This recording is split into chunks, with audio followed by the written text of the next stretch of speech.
Hey guys, so I've been very busy lately. As you can see, I have these things. I've turned into a vampire, so yeah, you're gonna have to put up with them. I talk a bit funny, so if you guys want me to make a video with me, obviously I've already had a request to do close-up and stuff because I haven't done one in absolutely ages, and loads of people have just been like, have you do another close-up? So I need to make one of them. I was just wondering if you wanted me to make one with my vampire teeth. No, these are totally not my real teeth, obviously. They're custom ones. Bonnie, shut up. And yeah, so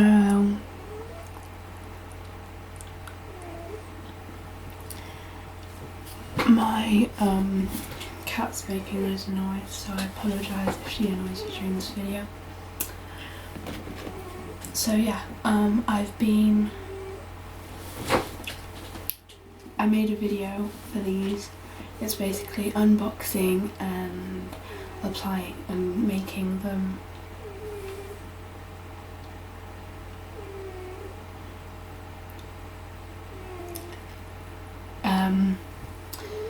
What did I say?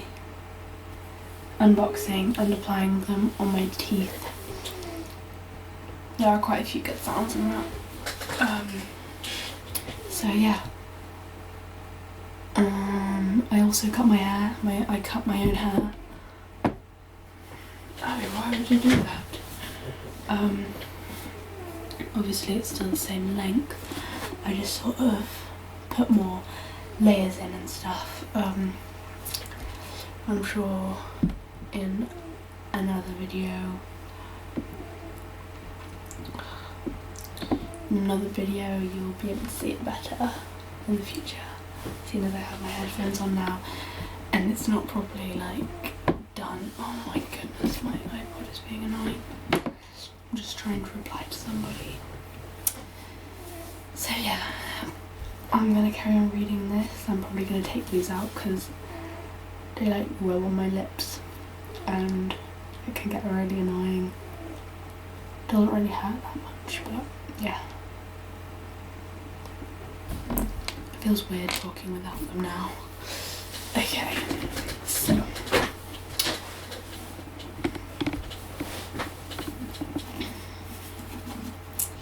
gonna carry on reading this.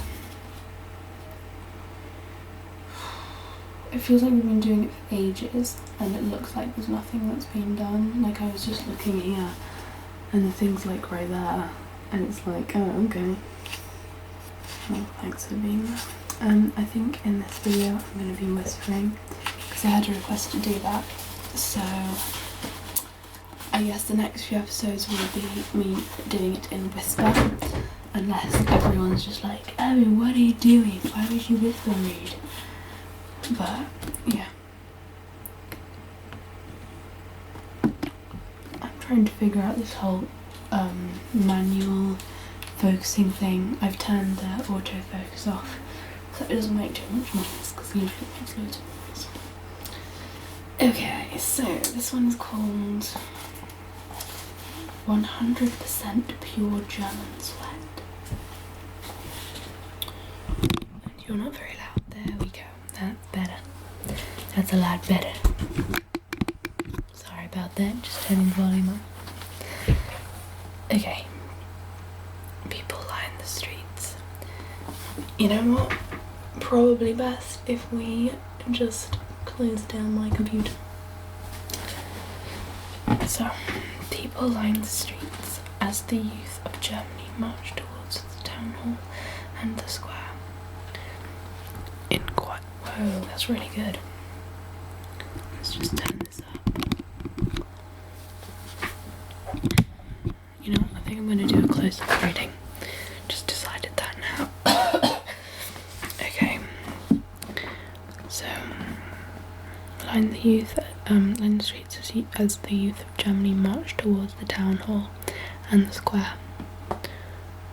On quite a few occasions, Liesel forgot about her mother and any other problem of which she currently held ownership. There was a swell in her chest as the people clapped them on, and some kids waved to their parents, but only briefly. It was an explicit instruction that they march straight and don't look or wave to the black crowd.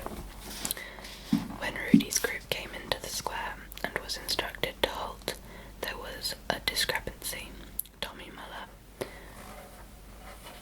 roughly directly into the boy. Tommy ploughed directly into the boy in front of him.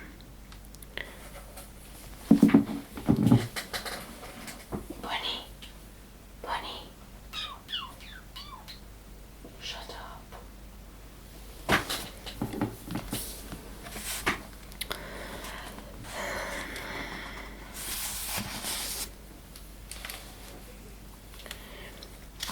Okay, so dumb cop, which is probably a word by the way. The boy spat before turning round. "I'm sorry," said Tommy, arms held apologetically out. His face tripped over itself. "I couldn't hear." It was only a small moment, for it was also a preview for troubles to come for Tommy, for Rudy. At the end of the marching, the Hitler Group division were allowed to disperse. It would have been near impossible to keep them all together as the bonfire burned in their eyes and excited them. Together they cried, one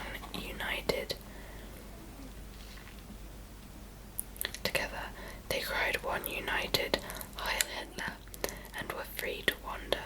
Liesel looked for Rudy, but once the crowd of children scattered, she was caught amongst a mass of uniforms and high-pitched words.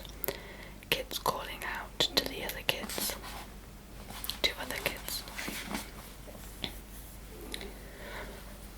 My cat is making so much noise. By 4:30, the air had cooled considerably. People joked that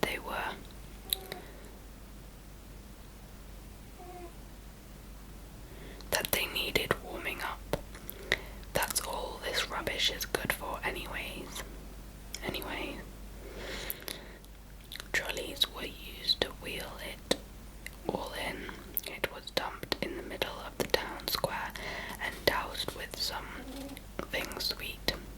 Books and paper and other material would slide or tumble down, only to be thrown back into the pile. From further away, it looked like something volcanic or something grotesque and alien that had somehow landed miraculously in the middle of town, and needed to be snuffed out and fast.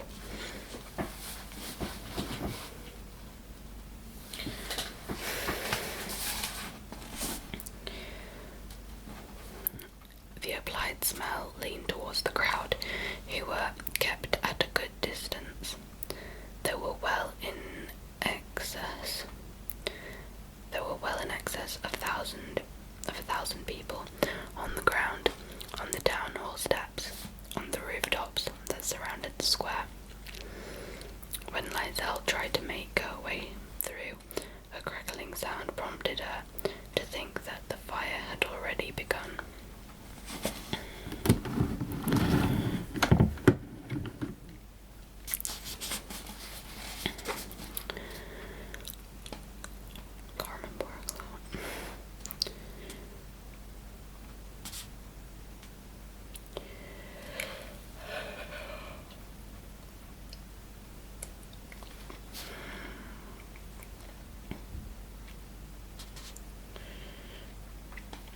applied smell leaned towards the crowd, who were kept at a good distance.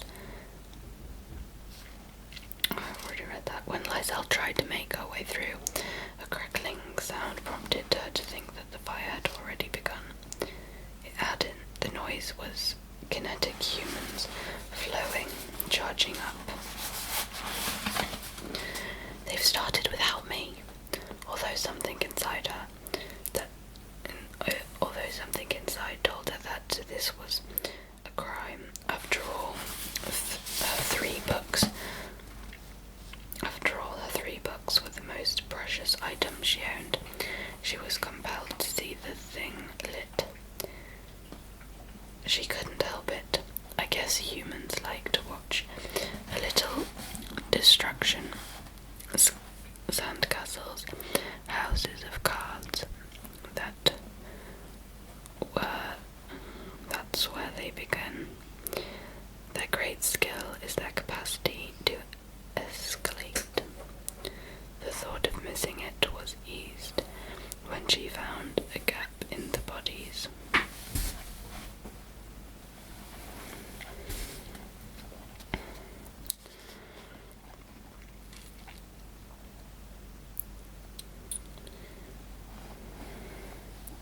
And was able to see the mound of guilt, still intact.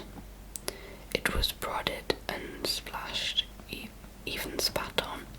It reminded her of an unpopular child, forlorn and bewildered, powerless to alter its fate. No one liked it. Head down, hands in pockets. Forever. Amen. Bits and pieces continued falling on its sides as Lysel hunted for Rudy. Where is that girl? When she looked up, the sky was crouching.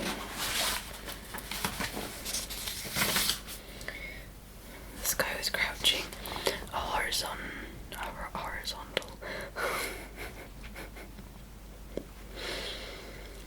A horizon of Nazi flags and uniforms rose upwards, crumbling her view every time she attempted to see over a small child's head.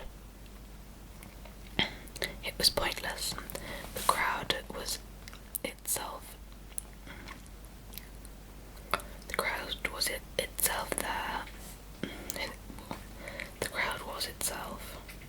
There was no swaying it, squeezing through, or reasoning with it.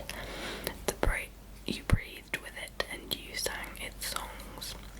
You waited for its fire. Silence was requested by a man on a podium. His uniform was shiny brown. The iron was basically still on it. The silence began. His first words, Heil Hitler. His first action, the salute to the Führer. Today is a beautiful day, he continued. Not only is it our great leader's birthday, but we also stop our enemies. Once again, we stop them reaching into our minds. Lysel still attempted to fight her way through. We put an end to the disease which has been spread through Germany for the last 20 years, if not more. He was performing now what is called a Schreierei, a consummate exhibition of passionate shouting, warning the crowd to be watchful, to be vigilant, to seek out and destroy the evil machinations, plotting to infect the motherland with its deplorable ways.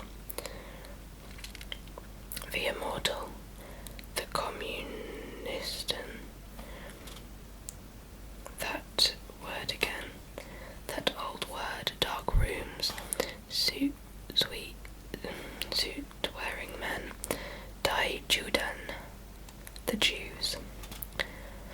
Halfway through the speech, Lysel surrendered as the word communist seized her. The reminder of the Nazi recital swept by either side, lost somewhere in the German feet around her. Waterfalls of words, a girl treading water. She thought it again. Communisten.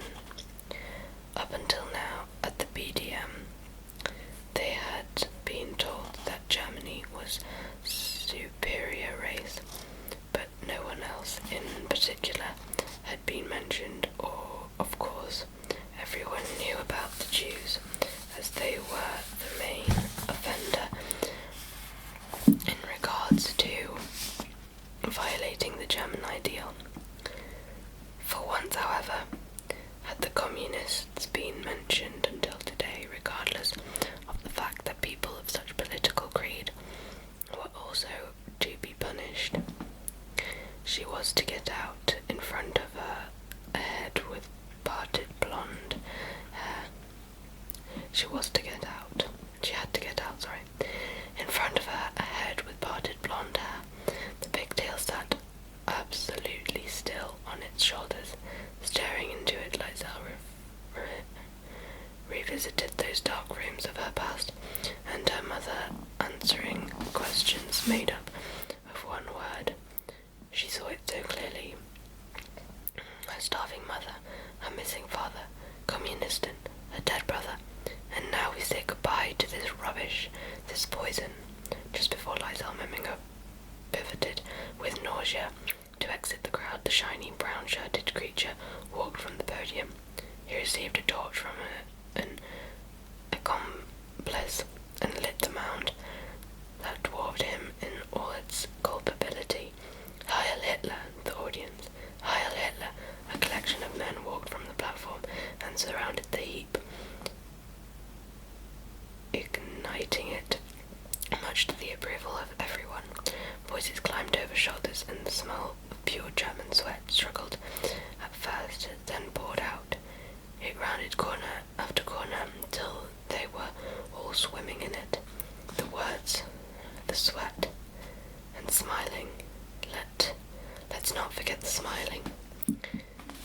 Many jocular comments followed, as did another onslaught of Heil Hitlering.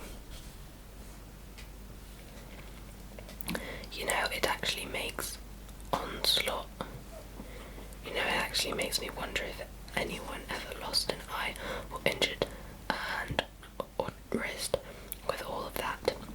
You'd only need to be facing the wrong way at the wrong time, or standing marginally too close to another person. Perhaps people did get injured. Perhaps we can only tell you that no one died from it, or at least not physically. There was, of course, the matter of 40 million people. I picked up by the time the whole... There was, of course, the matter of 40 million people I picked up by the time the whole thing was finished, but that's getting all metaphoric. Allow me to return us to the fire. Do you want me to open the door? See? Okay.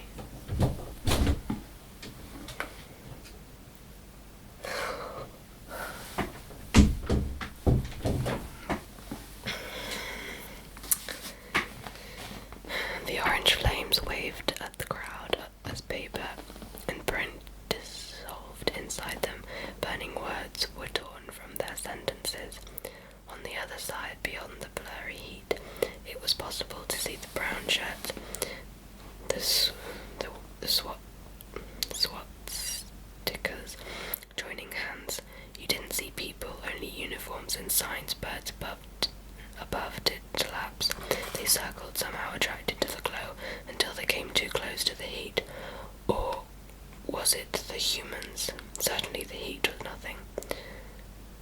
In her attempt to escape, a voice found her. Lysel. It made its way through, and she recognized it.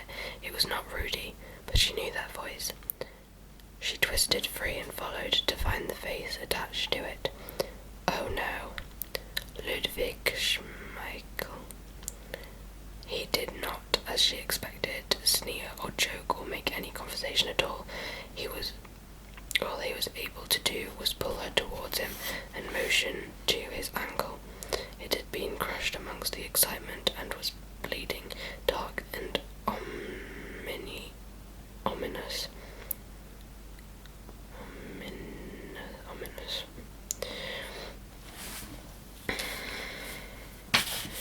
Through his sock, his face wore a helpless expression beneath his tangled blonde hair. An animal, not a deer,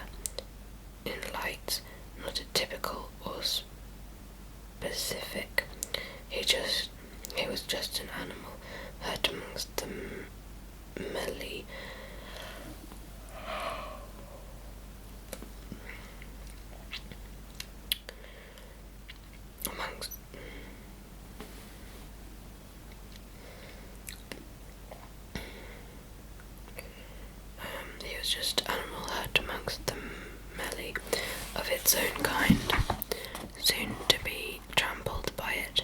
Somehow she helped him up and dragged him towards the back. Fresh air. They staggered to the steps at the side of the church. There was some room there, and they rested, both relieved. Breath collapsed by Schmeichel's mouth. It slipped down over his throat. He managed to speak. Sitting down, he held his ankle and found Liesel memming his face. "Thanks," he said, to her mouth rather than her eyes. More slaps of breath, and they both watched image of schoolyard antics and a schoolyard beating. "I'm sorry for, Liesel heard it again. Kommunisten. She chose, however, to focus on Ludwig Schmeichel. Me too. They both concentrated on breathing then, for there was nothing more to do or say. Their business had come to an end. The blood enlarged on Ludwig Schmeichel's ankle. A single word leaked against the girl. To their left, flames and burning books were cheered like heroes.